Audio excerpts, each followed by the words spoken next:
Be me, Anne. I guess I should start by saying I'm not proud of how I acted. But to understand the story, you have to understand who I was a few months ago. I was in my third year of college, studying social sciences. My whole world was about theory, about social structures, power dynamics, and a lot of feminist literature. I saw the world through a very specific lens. I believed, and I guess I still do to an extent, that society is structured to benefit men in a lot of ways. The patriarchy, systemic advantages, all that. I wasn't just reading about it. I was living it, or so I thought. I was active in student groups, went to rallies, and my social media was a constant stream of infographics and call-outs. I thought I was doing important work. My brother, Stephen, is 2 years older than me. He's a good guy, I suppose. He works a regular IT job, goes to the gym, plays video games with his friends online. He's not unattractive. He keeps himself clean. He's in decent shape, but he's quiet. Always has been. And he was single. Permanently single. In my mind, with the lens I was using, this just didn't compute. I'd see all these articles and posts about the struggles women face in the dating world, the harassment, the unsolicited pictures, the emotional labor. And I saw men who seemed to put in zero effort and still had girlfriends. So, when I looked at my brother, I saw a problem that needed fixing. I decided his issue was internal. He had to be one of those guys, the ones who secretly resent women for not paying attention to them. An incel in the making. I told him this, by the way. Not in a gentle way either. I was convinced it was a form of tough love. I'd say things like he needed to unpack his privilege, that his passivity was a form of toxicity, that he was waiting for a woman to just fall into his lap without doing any of the work. He never really argued. He'd just get this tired look on his face, shrug, and say he was fine with how things were. That, to me, was the biggest red flag of all. He was checking out, giving up. This all came to a head one evening, probably back in the spring. We were having dinner, my parents were out for their anniversary, so it was just me, Stephen, and one of my friends from college who was just as passionate about these topics as I was. My friend was talking about some guy from one of her classes who was, in her words, aggressively mediocre, but had a new girlfriend every other month. And that set me off. I looked right at Stephen, who was just quietly eating his pasta. I told him that was proof, that the bar for men was on the floor and he couldn't even be bothered to trip over it. My friend nodded eagerly, adding that it was a known fact that dating apps were overwhelmingly populated by men, giving women the ultimate choice. She said it was simple supply and demand. Stephen didn't even look up. He just said he wasn't interested in that stuff. I asked him why not. I demanded an actual reason. He said it looked like a waste of time.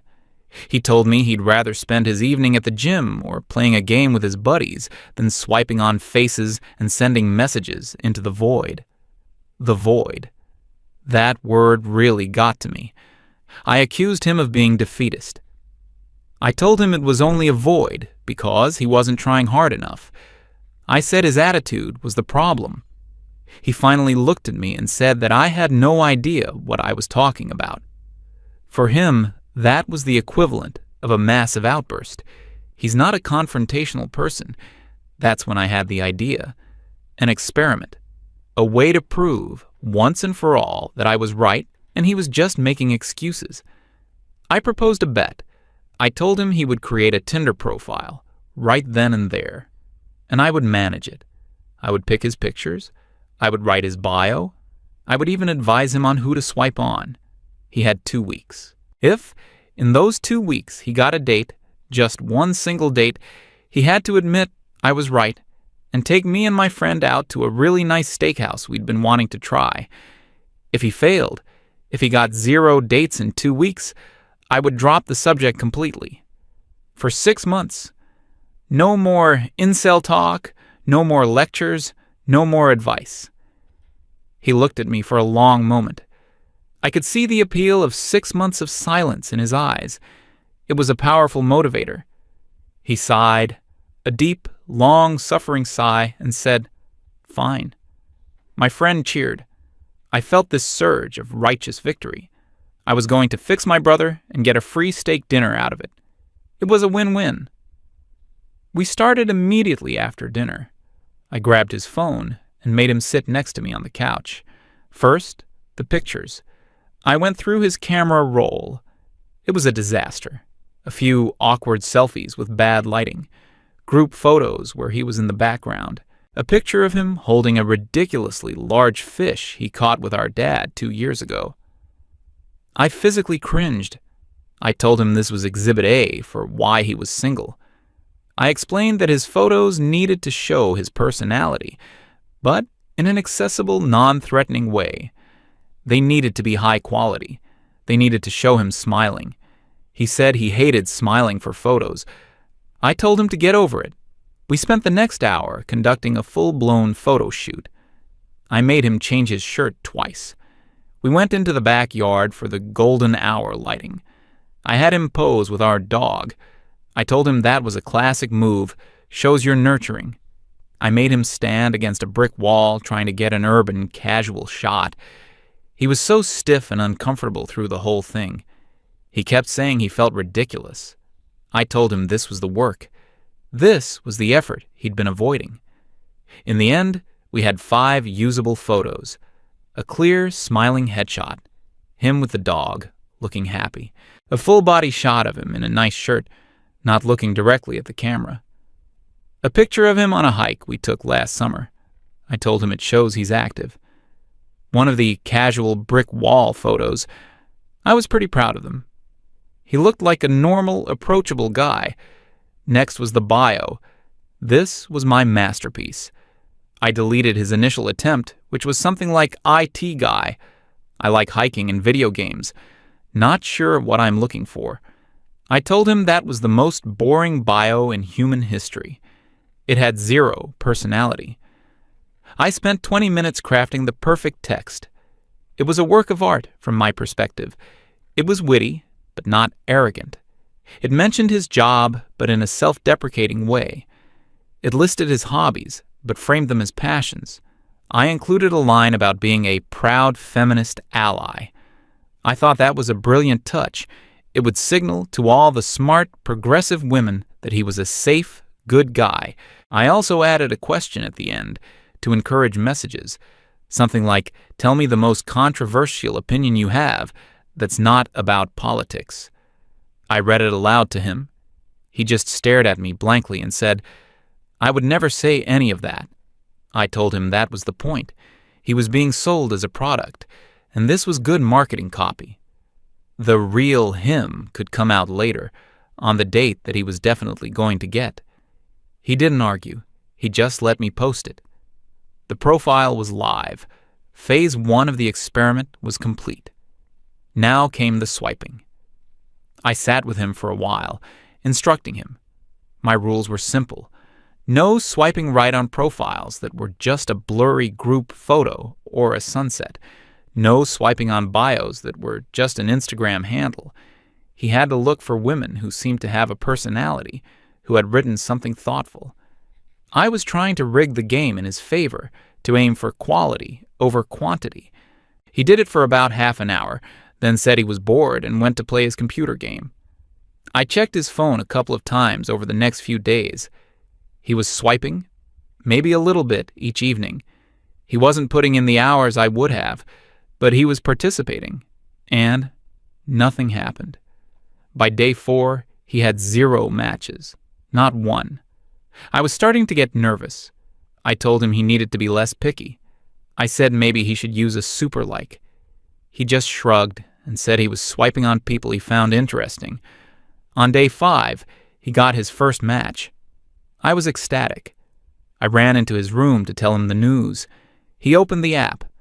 The girl was pretty, had a normal-looking profile. I began coaching him on the perfect opening message. I told him "hey" was forbidden. He had to comment on something in her profile. Her bio mentioned she liked travel. I helped him write a message asking about the coolest place she'd ever visited. He sent it, and we waited and waited. She never replied. After a day, the match just sat there, a monument to our failed attempt at conversation. On day 7, exactly 1 week in, he got his second match. This time, the girl messaged him first. My heart leaped. See? It's working, I thought. The message was a weird link and something about a can't-miss crypto opportunity. It was a bot. So, 1 week down. Half the bet was over. The grand total was 1 ghosting and 1 scam bot. I was genuinely baffled. I couldn't understand it. He had good pictures, a great bio. He was a decent-looking guy. How was this possible? My brain couldn't accept that my theory was wrong. The only other explanation was the user. It had to be Steven's fault. I confronted him about it. I told him he must be doing something wrong. Maybe he wasn't swiping enough. Maybe he was only swiping at the wrong time of day. I accused him of sabotaging the experiment just to prove me wrong and get me to be quiet. He just looked at me and said he was doing exactly what I told him to do. He told me this was why he didn't want to do it in the first place. He said it was soul-crushing. I told him he was being dramatic. This is where my frustration took over. If he couldn't execute the plan properly, I would have to do it myself. I needed a control group. I needed to prove that the strategy was sound. I announced my new plan to him that evening. I was going to create a second profile, a fake one. I would make the ideal man, the kind of guy who, according to all the theories I'd read, should be drowning in attention. If this fake profile succeeded where Steven failed, it would be the ultimate proof that the problem was, in fact, him. His vibe, his lack of effort, something. He just looked at me, shook his head, and said, "Do whatever you want, Anne. I don't care anymore." That was all the encouragement I needed. I spent the next hour on a deep dive online. I needed photos. I couldn't just use a famous actor. I needed someone who was handsome, but believable. I found a fitness instructor from a small European country on Instagram. He had a few thousand followers, not enough to be recognizable. He was tall, incredibly fit, with a great smile and perfect hair. He was objectively a 9 out of 10, maybe even a 10 out of 10. I saved 6 of his best photos, pictures of him on a mountain, one laughing with friends with their faces strategically cropped. A picture of him working out, one in a nice suit. It was the perfect portfolio. I created a new profile. I named him Alex. I made him 25, a couple of years older than me. For the bio, I pulled out all the stops. I made him a graphic designer, creative but stable. I wrote that he had just moved to the city and was looking to explore with a fun partner in crime. I gave him a list of cool, attractive hobbies: rock climbing, learning to play the guitar, trying to perfect a sourdough recipe. I made him sound adventurous, funny, sensitive, and confident all at once. It was a masterpiece of bait. The profile was ready. Alex was born. I set the radius to the max and the age range to 20 to 30. I took a deep breath and started swiping. I didn't even have to be picky. I just swiped right on every profile that looked like a real person. I wanted to see the raw numbers. The effect was instantaneous. It was like opening a fire hydrant. Match, match, match. My phone started buzzing and didn't stop. In the first 10 minutes, Alex had more than 20 matches. After an hour, he had over 99 likes. The little gold number just stopped counting. I felt a dizzying sense of vindication. I was euphoric. I stormed into Steven's room, holding my phone up like a trophy. I showed him the screen, the endless cascade of new matches appearing every few seconds. I told him, "See? See? This is what happens when you have a good profile and a positive attitude. This is what it's supposed to look like." He glanced at the screen, then back at his computer monitor. He didn't seem surprised. He didn't seem angry or defensive. He just seemed nothing. He just said, "Okay, cool." I couldn't believe his non-reaction. I asked him if he understood what this meant. It meant I was right. It meant the problem wasn't the apps or the women on them. The problem was him. He turned to me and said something that, at the time, I thought was just a sour grapes excuse. He said, "You haven't done the hard part yet, Anne." I laughed. The hard part? I had gotten more matches in 1 hour than he had in a week. What could possibly be harder than that? I told him to just wait. I was going to turn these hundreds of matches into a dozen dates. It would be easy. It was just a numbers game, and my numbers were fantastic. I went back to my room, feeling completely triumphant. My experiment was a success. My worldview was validated. My brother was the problem, and I had the data to prove it. I sat on my bed, opened the app, and looked at the wall of new faces. It was time to start a conversation. So there I was, sitting on my bed, phone in hand. Alex had over 100 matches in a single hour. It was a digital flood. I felt like a genius. My theory was proven. All you needed was a good presentation. Now, for the final step, turning this mountain of interest into actual dates. I scrolled through the matches. So many faces. I decided to start with the ones who looked the most promising, the ones with actual bios. The first girl I picked seemed cool. Her profile said she was into indie films and art galleries, a perfect target for the sensitive, creative Alex. I didn't want to just say hey. That was the kind of low-effort stuff I'd been lecturing my brother about. I took my time. I crafted a thoughtful opener. I mentioned a specific director I thought she might like based on her profile and asked for her opinion. It was engaging, it showed I'd paid attention, and it opened the door for a real conversation. I hit send and felt a smug sense of satisfaction. Then I moved on to the next one, a girl whose bio said she loved hiking. I sent her a message asking about a popular local trail, mentioning that Alex was new to the area and looking for recommendations. Again, a perfect, friendly, engaging opener. I did this for about 10 different women. Each message was personalized, referencing something specific from their profile. It took me the better part of an hour. I put my phone down, confident that I'd soon have a flurry of interesting replies. A few hours passed. I checked my phone. Nothing. Not a single reply. Okay, I thought. That's weird. But it's a weekday evening. People are busy. They'll reply later. The next morning, I checked again. One reply. It was from a girl whose bio just said, "Don't be boring." I had sent her a message with a lighthearted joke. Her reply, in its entirety, was, "Haha." That was it. No question back. No follow-up. Just, haha. What was I supposed to do with that? I tried to keep the conversation going. I asked her what she was up to that day. She replied about 4 hours later, "Work." This was confusing. I was presenting her with a handsome, interesting guy, and this was all the effort she was willing to put in?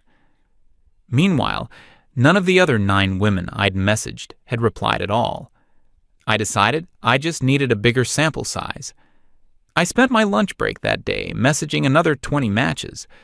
Again, I personalized everything. I complimented a travel photo. I asked about a pet. I commented on a book I saw on a shelf in one of their pictures. I was a master conversationalist. The results were staggering, but not in the way I expected. Of those 20 new messages, I got 3 replies. One was "TheFX." One was "LOL nice." The third asked Alex how tall he was. I paused. I hadn't thought about that. The guy in the photos was obviously tall. I just wrote back 6 feet 3 inches. She replied almost instantly, "Cool. What do you do for work?" I told her he was a graphic designer. She never replied again. By the end of the second day, I had messaged close to 50 women. I had hundreds of matches waiting, and my conversations were all completely dead on arrival. I started to notice patterns that I, as a woman on these apps, had never really paid attention to. So many bios were just lists of demands. Be funny. Be interesting. Be over 6 feet. Have your life together. Must be able to host. And the most common one, be able to hold a conversation. The irony was burning a hole in my screen. These women were demanding a skill that they themselves demonstrated zero capacity for. I was getting frustrated. I showed Stephen that evening. I complained that no one was talking back to Alex. He just gave me this knowing little smile, not a mean one, a tired one, and he said, "I know." That just made me more determined. I thought maybe my approach is wrong. Maybe being thoughtful and engaging isn't what they want. So I changed tactics. I tried being more direct, more flirty. I sent a girl a message saying her smile was amazing. She replied, "I know." I tried being funnier. I sent clever puns related to their names or bios. Most didn't reply. The ones who did usually sent back the crying, laughing emoji, and that was it. My entire evenings were now consumed by this experiment. I would sit on the couch after my classes, swiping and messaging as Alex for hours. It felt like a job, a really, really bad job where you're a telemarketer trying to sell a product that no one wants, even though the product is objectively great. The product, in this case, being a conversation with a handsome, successful, and interesting man. I was doing all the work. I was the initiator, the question asker, the entertainer, the one trying to breathe life into a conversation with a corpse. I would ask a girl a question about herself. She'd give a short, one-sentence answer, and then nothing. Silence. Waiting for me to ask the next question, like I was a journalist interviewing a reluctant celebrity.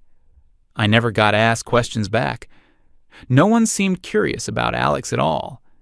They seemed to view him as a potential source of validation or entertainment, and if he didn't provide it in the first few messages, he was discarded. The sheer volume of matches meant nothing. They were just a collection of faces that represented a black hole for my time and effort. One time, I actually got a conversation going. A girl actually asked Alex a question back. We exchanged maybe 10 messages. I was thrilled. I thought, this is it. I'm breaking through. Then, in the middle of the conversation, she just stopped replying, for no reason. I looked back at our messages. I hadn't said anything weird. It was just over. She had gotten bored and moved on. I was feeling things I did not expect to feel. I was feeling dejected. I was feeling insecure. I was feeling angry. And it wasn't even me. It was a fake person.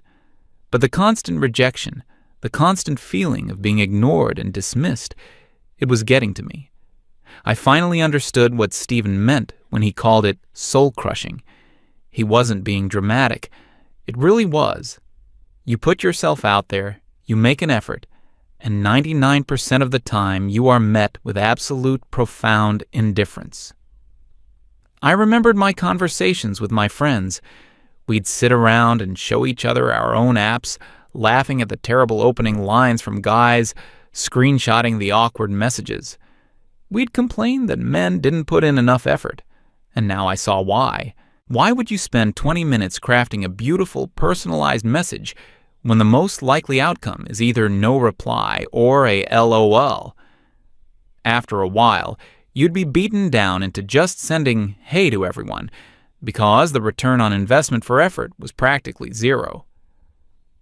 The 2-week deadline for the bet was approaching. Stephen's profile had accumulated a grand total of 3 matches: 1 bot, 1 ghost, and 1 girl who unmatched him after he said he worked in IT Zero dates. Alex's profile had over 1,000 matches. I had personally initiated conversations with over 200 of them, and I had not secured a single date. I hadn't even gotten a phone number. The longest conversation I had was about 15 messages before it fizzled into nothing. The experiment was a catastrophic failure, but in the opposite way I had intended. It was the final night of the bet. I was sitting in the living room just staring at my phone. I felt defeated. I hadn't just lost a bet. It felt like a fundamental part of my worldview had been shattered. The world I saw in my textbooks, the one with clear lines of power and privilege, was far more complicated and messy on a personal level. Stephen came in and sat down in the armchair across from me. He wasn't holding his phone or a game controller. He just sat there. He asked very gently, "So, steakhouse tomorrow?" I didn't even have the energy to be annoyed. I just shook my head and looked at him. I think it was the first time I'd looked at him without judgment in months. I told him I didn't get it. I told him I had this profile of a perfect guy, and I couldn't get anyone to have a normal conversation. I said, "It's like they don't want to talk. They just want to be admired or entertained. It's exhausting. I spent hours and hours on this." He listened patiently until I was done ranting. He didn't interrupt. When I finished, he just nodded slowly. He didn't say, "I told you so." He didn't gloat. He didn't even smile. He just said, "Yeah, that's what it's like. It's a second job, and you don't get paid. The interview process is brutal, and your coworkers treat you like you're invisible." He continued, "That's why I don't do it. It's not that I hate women. It's not that I don't want a girlfriend. It's that I don't have the energy for that, for the void. I'd rather be happy alone than miserable, trying to get someone's attention." The void?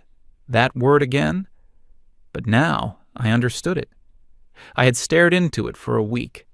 I had gotten a tiny glimpse into the sheer, crushing demoralization of modern dating for an average man, and that was with a top-tier fake profile. I couldn't even imagine what it was like for a normal guy like my brother. I didn't say anything else. I just nodded. I opened my phone, went to the settings on Alex's profile, and deleted it permanently. The bet was never mentioned again. The steakhouse was forgotten. More importantly, I stopped lecturing him. I stopped calling him an incel. I stopped trying to fix him. Our relationship got better, almost overnight. It was like a wall of my own making had come down. We started talking more, like we used to when we were kids. A few weeks later, something happened that sealed it for me. I was on my own Tinder account, the one I barely used. I got a notification, a new message. I opened it. It was from a perfectly normal-looking guy. The message said, "Hey." My first instinctual reaction was to roll my eyes, the lack of effort. But then I stopped. I thought about the hundreds of messages I had sent as Alex, the effort, the personalization, the wit, and the crushing silence I got in return. I understood that "hey" wasn't necessarily laziness. It was a defense mechanism. It was a white flag. It was the result of being worn down. Stephen walked into the room at that moment. He saw me looking at my phone. I turned the screen to him, showing him the message. He looked at it, then looked at me. And we both just shared this look, a look of complete and total understanding. I still believe in the things I study.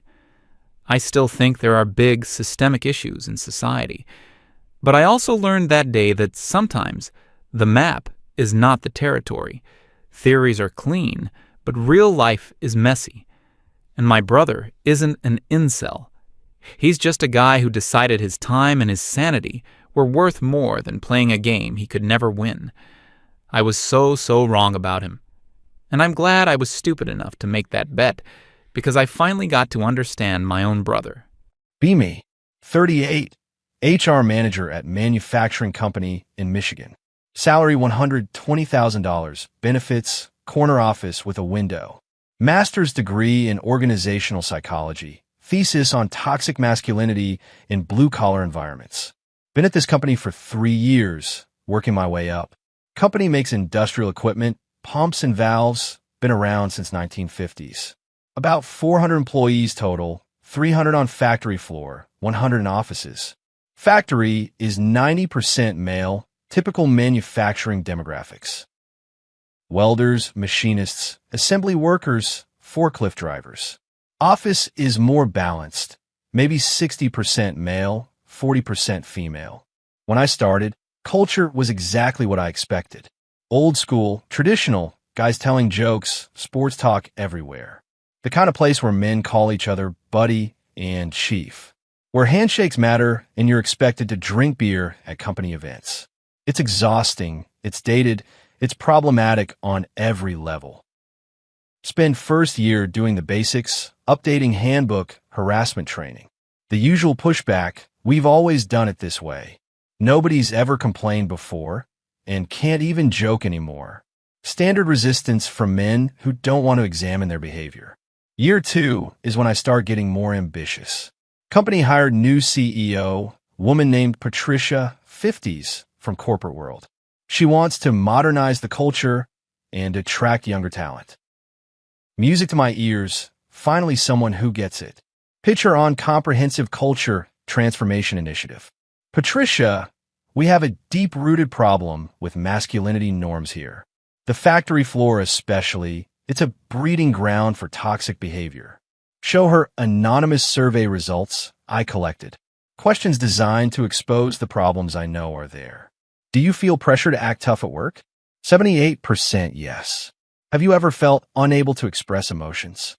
65% yes. Do you engage in male bonding that excludes women? 82% yes. C. Patricia, the data shows toxic masculinity is embedded here. She's nodding, concerned. What do you recommend? This is my moment. Been planning this for months. We need mandatory accountability and reflection sessions, specifically for male employees to examine their behavior, to understand how their actions perpetuate harmful norms. Patricia hesitates. That seems intense. Will they resist? Resistance is proof of the problem. Patricia, if they're defensive, it means they're feeling called out. That's when the real growth happens, in discomfort. She approves a pilot program, 6 months, monthly sessions. Mandatory for all male employees, supervisors, and factory workers. 2 hours per month during work time. I'll facilitate personally. Announcement goes out via email. New professional development program. Male accountability and growth sessions. Mandatory attendance. The Slack channels I can see go quiet, ominous silence. First session is scheduled for a Tuesday, 2 p.m. to 4 p.m. Book the largest conference room. Fits 60 people. Set up chairs in a circle. No tables. Need open, honest environment. Print out discussion materials. Articles about masculinity. Reflection prompts. Men start filing in at 1:55 p.m. They look confused and annoyed. Factory guys in work uniforms. Oil stains. Steel-toed boots. Office guys in business casual, everyone looking uncomfortable. They sit down, arms crossed, not making eye contact with me. 60 men in a circle. The energy is hostile but suppressed. I stand in the center, holding my materials, feeling powerful. Thank you all for being here. I know this is new territory, but this is important work we're doing today. One guy raises his hand. Mike Machinist, been here 15 years. What exactly is this about? Email wasn't clear. This is about examining masculine norms that harm everyone. About understanding how traditional male behavior creates toxic environments. About holding each other accountable and growing. I see them exchanging glances, so my roles. Let's start with an opening exercise, going around the circle. I want each of you to share your name, role, and one way that you've contributed to toxic masculinity in the workplace. Dead silence. Nobody moves. It's okay. This is a safe space. No judgment. Who wants to start? Volunteer to model vulnerability. More silence. Someone coughs. Tension is thick. Fine, I'll pick someone. Target the one who looks most uncomfortable. Let's start with you. Pointing to younger guy, maybe 25, assembly line worker. Name's Josh, he says quietly. And Josh, how have you contributed to toxic masculinity here? He looks panicked. I don't know, I just build pumps. Think deeper, Josh. Have you ever made a sexist joke? Have you ever excluded a woman from conversations? Have you ever acted tough when you felt vulnerable? His face is red. I guess, maybe, I don't know. That's a start. Acknowledgement is the first step. Move to the next guy, older, supervisor level, looks pissed. Your turn. Name and contribution to toxic masculinity. Tom, production supervisor, and I don't think I have anything to contribute to this. Red flag, resistance already, expected but still frustrating. Tom, everyone contributes to systemic issues, even unconsciously. Can you think of a time you reinforced masculine stereotypes? Not really, no. I treat everyone fairly. That's defensive posturing, Tom. We need honesty here. He goes quiet, jaw clenched, clearly angry but holding it in. Continue around the circle. Most guys give minimal answers. I've probably made some jokes, or maybe I could be more sensitive. They're complying but not engaging, doing the minimum. After the introductions, move to the main content. Hand out printed article, The Violence of Male Stoicism. Everyone read this, then we'll discuss in pairs. Watch them read. Some are actually reading, others staring at the page. 10 minutes later, okay, turn to the person next to you. Discuss a time you've suppressed emotions due to masculine expectations. The pairs talk quietly, can't hear most conversations. Walk around the circle, eavesdropping on discussions. One pair is talking about a football game, not the assignment. Gentlemen, stay on topic, please. This is important work. They stop talking, go back to awkward silence. Another pair, one guy is actually opening up. Yeah, man, when my dad died, I didn't cry at work. Felt like I couldn't. Perfect, this is the breakthrough I need. Excuse me, would you mind sharing that with the group? He looks mortified. It was private conversation. This is a learning environment. Your vulnerability helps others. He shakes his head. I'd rather not. Okay, but I want you to think about why you're resisting. What masculine norm makes you afraid to be vulnerable publicly? He doesn't answer, looks at the floor. Session continues for 2 hours. Feel like pulling teeth entire time. End with closing reflection. One commitment you're making to do better. Around the circle, commitments are generic and unenthusiastic. I'll be more aware, or I'll think about this stuff. They file out quickly when time is up, barely making eye contact. Feel frustrated, they're resisting the growth, proving my point. Second session next month, same setup, same guys. This time I'm more prepared, come with specific scenarios. Today we're discussing microaggressions and male dominance in meetings. Project scenarios on the screen, role-play exercises. Scenario 1. A woman is presenting, a man interrupts with his idea. What's the problem here, and what should the man do differently? Hands stay down, nobody wants to engage. Call on someone randomly. Kevin, what do you think? I think, if his idea is important, he should share it. Wrong answer.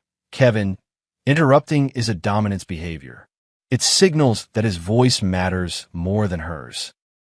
The correct answer is to wait for her to finish and ask permission to add something. He nods slowly. Okay, yeah, I guess that makes sense. More scenarios, more forced participation, more resistance. One guy, Marcus, challenges me directly. Isn't this kind of assuming all men are doing this stuff? I work with 3 women on my line. We all respect each other. Not all men, Marcus, but systemic patterns exist. Your individual experience doesn't negate structural problems. He goes quiet, properly chastised in front of his peers. By session 3, attendance is becoming an issue. 7 guys don't show up, send last-minute sick emails.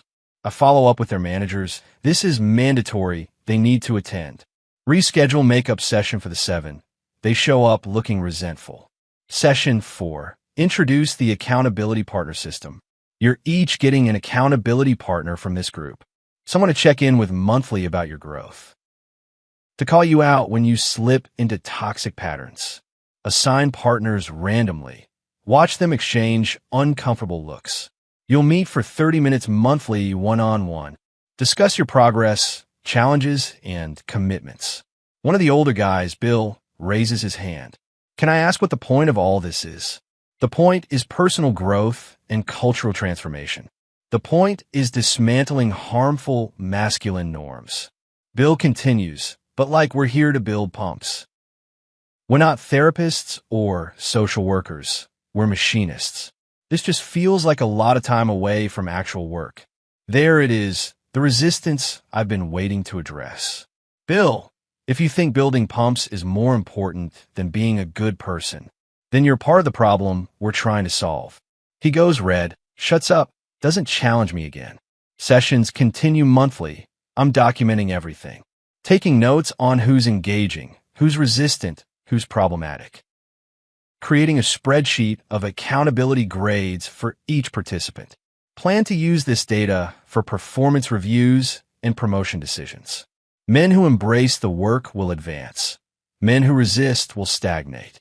Session 6. Introduce privilege walks. Make them physically experience inequality. Line them up against the wall. Read statements. Step forward if you've never been sexually harassed at work. All of them step forward. Obviously, they're men. Step forward if you've never been interrupted in a meeting because of your gender. Most step forward. Some hesitate, uncertain. Look around. Look at how far forward you've all moved. That's privilege. That's what we're here to examine. Some guys look genuinely uncomfortable. Good, they should be. Others look annoyed. They're the ones I note in my spreadsheet. Session 7. Bring in guest speaker, woman from local feminist organization. She talks for an hour about her experiences with workplace misogyny, about being belittled, excluded, harassed, underpaid. Some of the guys are listening, nodding sympathetically. Others are clearly checked out, staring at their phones under the table. She finishes, asks for questions, nobody raises a hand. Come on, she shared her vulnerable experiences, engage with that. Finally, one guy asks, what can we do to be better? Perfect question, exactly what I want to hear. She gives suggestions, listen more, amplify women's voices, call out other men. Session ends. Feel like maybe we're finally making progress. Month 8. Something shifts. I notice the energy is different. Men are arriving exactly on time, not early. They sit in the same seats in distinct clusters. They're polite but cold, answer questions in minimal words. The resistance has evolved from overt to passive. They're complying with the letter of the requirement, but nothing more. No genuine engagement, no vulnerability. Just robotic participation. Pull aside one of the younger guys after session, Josh from the first day. Josh, I've noticed you've gotten quieter in these sessions. Is something wrong? Do you feel unsafe sharing? He looks at me carefully, choosing his words. No, it's fine, just doing what's required. But I want genuine engagement, not just compliance. You're getting compliance, he says, walks away. Something's happening that I'm not seeing. Sense it but can't prove it. Session 9. Attendance is perfect, suspiciously perfect. Every single man is there, on time, sitting quietly. Even the ones who usually push back are completely silent. I run the session, ask questions, facilitate discussions. Get short, correct answers, no pushback, no genuine emotion. It's eerie, like teaching a room full of robots. Is everything okay today? You all seem subdued. Tom, the production supervisor, speaks up. Everything's fine, just listening and learning like you asked. His tone is perfectly neutral, perfectly professional, perfectly wrong. Can't pinpoint what's off, but something definitely is. Session 10, final session of the pilot program. Plan to do a retrospective, have them share their growth. They file in, same robotic energy, same careful politeness. Start the session. Let's go around and share what you've learned. How have these sessions changed your understanding of masculinity? Around the circle, perfectly crafted answers, all sound rehearsed. I've learned to be more aware of my privilege. I've learned to listen more and talk less. I've learned that traditional masculinity can be harmful. It's exactly what I want to hear, so why does it feel hollow? In the session, they file out efficiently, no lingering conversations. Feel a sense of accomplishment, but also unease. Following week, get called to meeting with Patricia and legal counsel. Weird. Why is legal here? Probably just routine follow-up. Walk in a conference room. Patricia looks uncomfortable. Legal counsel, older man named Richard, looks stern. Please sit down, Patricia says, not making eye contact. Richard slides a document across the table. It's thick. We've received a formal complaint, actually 40 formal complaints, filed jointly by male employees who participated in your sessions. My stomach drops through the floor. What? That's impossible. The sessions were about helping them. Richard opens the document, starts reading. Hostile work environment, compelled speech, religious discrimination, violation of Title VII, emotional distress, retaliation concerns. He's listing legal claims I don't fully understand. This is coordinated. They hired an attorney together. They've documented every session, recorded some of them. Wait, recorded? That's illegal. They can't record without consent. Michigan is a one-party consent state, Richard says flatly. They only need their own consent to record conversations they're part of. He plays an audio clip from one of the sessions. It's my voice. If you think building pumps is more important than being a good person, then you're part of the problem we're trying to solve. Hear a playback. Sounds harsh, sounds like threat. That's out of context. I was making a point about priorities. Another clip. Tom, everyone contributes to systemic issues. That's defensive posturing. We need honesty here. Another clip. Me pushing the guy to share his grief about his father publicly. Your vulnerability helps others. Why are you resisting? Richard stops the playback. They have 20 hours of recordings. They've also provided written testimony from all 40 complainants. He shows me typed statements, pages and pages. I felt forced to confess to behaviors I never engaged in. I was told my work performance mattered less than my compliance with ideology. I was publicly humiliated for having normal emotions and boundaries. I felt like I was in a re-education camp, not a workplace. Patricia finally speaks, voice shaking. They also provided the spreadsheet you made, the one grading their accountability for performance reviews. How did they get that? Must have accessed my files somehow. That was internal documentation for tracking engagement.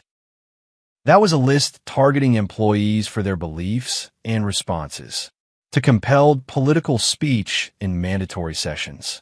Richard continues, they're alleging these sessions constitute hostile work environment based on sex and religion.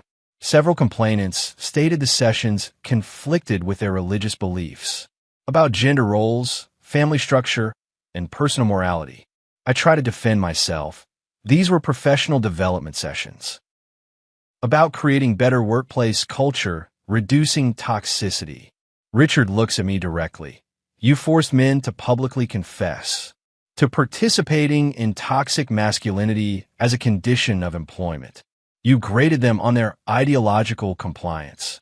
You called them part of the problem when they questioned the premise. He slides over another document. Here's what their attorney is demanding: immediate cessation of all sessions, public apology, destruction of all recordings and documentation from the sessions, compensation for emotional distress, $5,000 per complainant, and termination of the HR manager who created the program. Patricia speaks, not looking at me.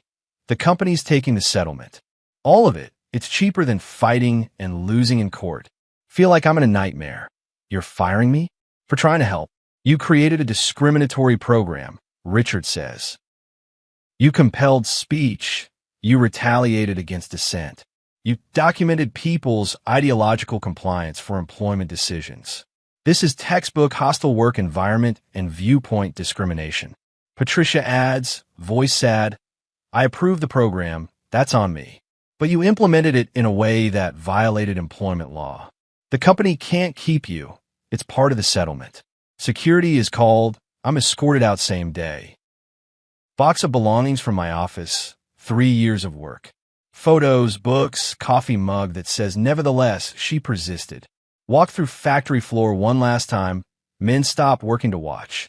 Their faces aren't triumphant or gloating, just tired and relieved. Tom, the production supervisor I chastised, gives me a nod. Not a friendly nod, just acknowledgement that it's over. Drive home in shock. Can't process what happened. Check phone.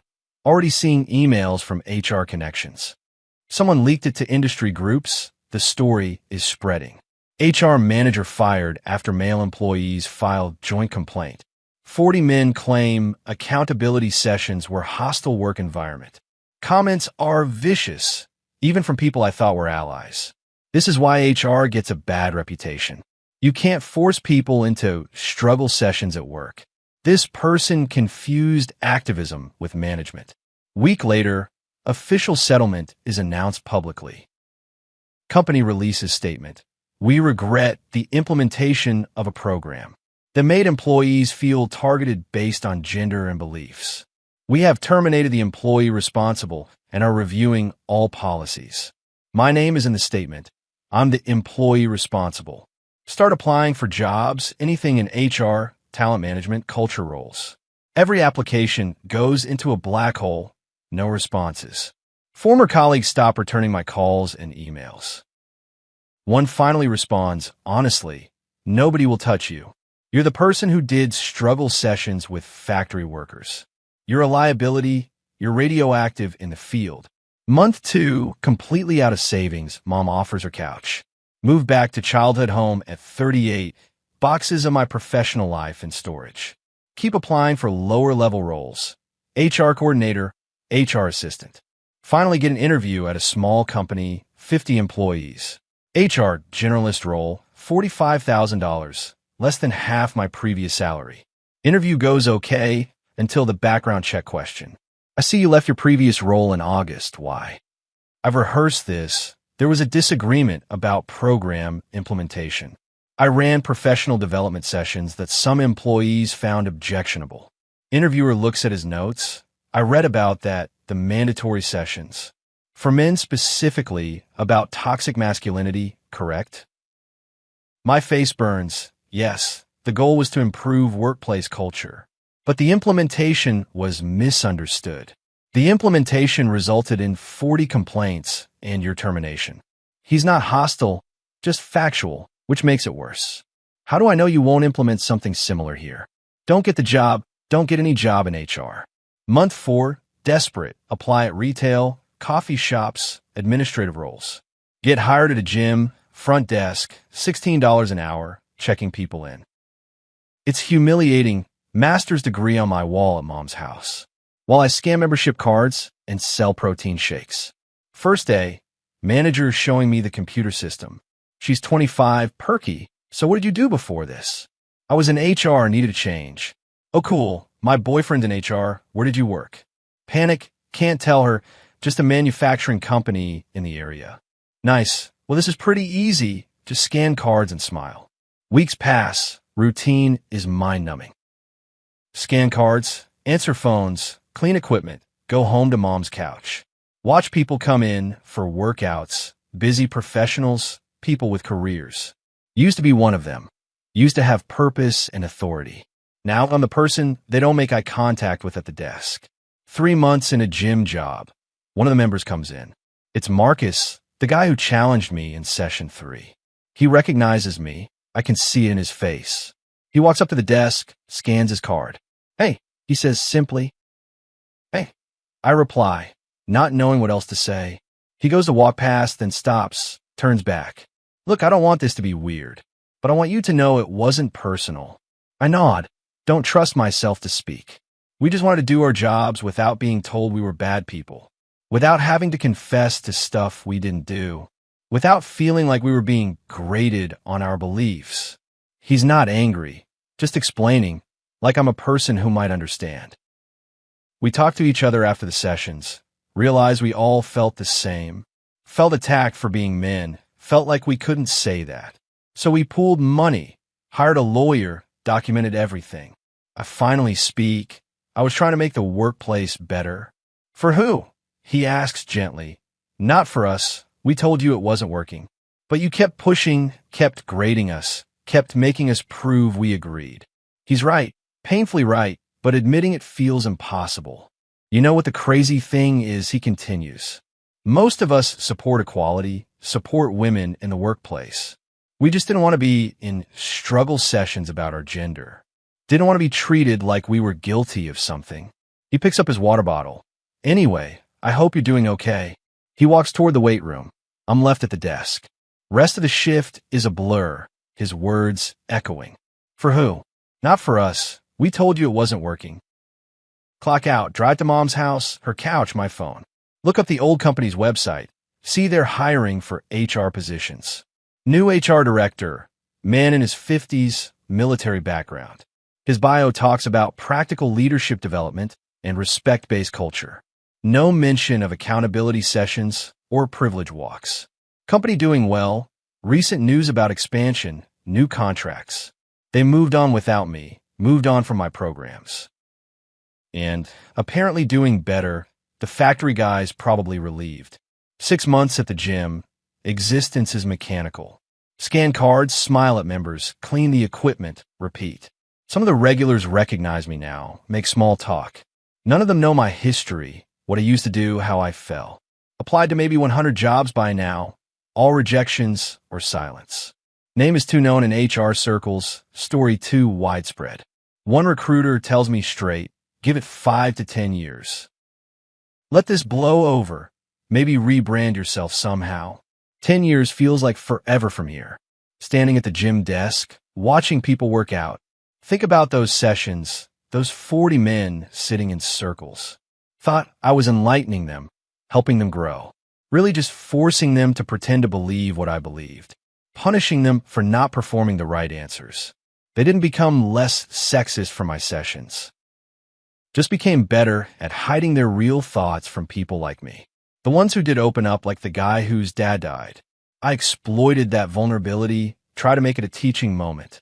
Invaded his grief to score points for my program. Marcus was right. It wasn't personal for them. They just wanted to work, wanted to be judged on their work, not on whether they could correctly perform ideological compliance. And when I wouldn't listen, when I kept pushing, they did what they had to do, banded together, got a lawyer. 40 men, all ages, all backgrounds, all united in one thing. Not wanting to be in my sessions anymore. That should have told me something. When 40 people all independently decide you're the problem. Maybe, just maybe you're the problem. But I was so certain, so convinced I was right, that their resistance just proved my point. Never occurred to me that their resistance was legitimate, that they had valid reasons to object. That compelled speech at work is wrong regardless of the message. Now I'm here, 38, living with mom, making $16 an hour. Former HR manager turned gym receptionist. Cautionary tale in professional circles. The woman who thought she could fix masculinity with mandatory sessions. Who learned that you can't force people to believe what you believe. Even if you're certain you're right. Even if you have good intentions. Even if you think you're helping them become better people. They still have the right to say no. They still have the right to not be graded on ideological compliance. They still have the right to just do their fucking jobs.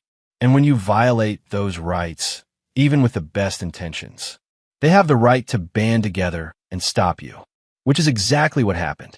40 men, one lawyer, 20 hours of recordings, and the end of my career in HR, all because I couldn't tell the difference between professional development and political indoctrination, between helping people grow and forcing them to confess, between creating better culture and creating hostile environment. Learned that lesson at 38 at the cost of everything. My career, my savings, my reputation, my sense of purpose. Now I scan gym memberships and think about what I lost, and why I lost it, and whether I deserve to lose it. The answer is yes, probably yes, definitely yes. Those 40 men were right, and I was wrong. And that's the hardest truth of all. Harder than living on mom's couch. Harder than making $16 an hour. Harder than seeing my former career in the rearview mirror. Is knowing that they were right to stop me. That what I did was wrong, even though I meant well. That good intentions don't justify compelled speech, or grading people's beliefs, or forcing public confessions, or treating dissent as proof of guilt. That's my life now. That's my lesson. Learned too late, at too high a cost, but learned nonetheless at the gym front desk. When nobody knows, I used to run accountability sessions. Where nobody knows, I used to have power. Where I'm just the woman who scans your card and tries not to think about how she got here. One mandatory session at a time.